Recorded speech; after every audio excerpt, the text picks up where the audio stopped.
Hello, Cosplay World. We don't want to have to do a ton of work when we pull all of our acrylic or cosplay or accessories or prop work out of a storage. And a lot of that is going to be dictated by, well, the craftsmanship in the paint job in the first place.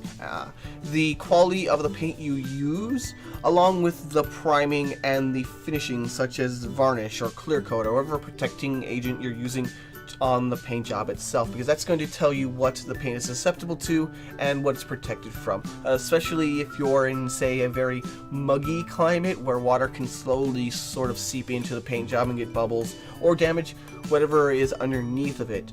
So protecting those materials is going to go a long way in your, I guess, long-term storage.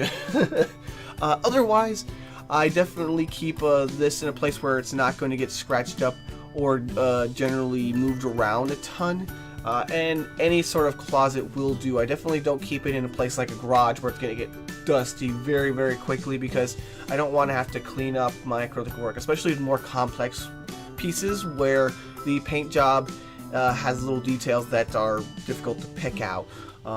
But otherwise, as long as you can do a good paint job in the first place and protect it, then it's going to be much less work in the end fixing it and preparing it for the next convention.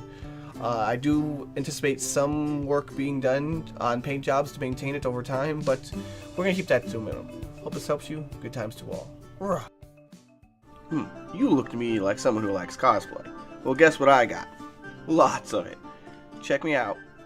Hit the sub button. Stream or two. See you around.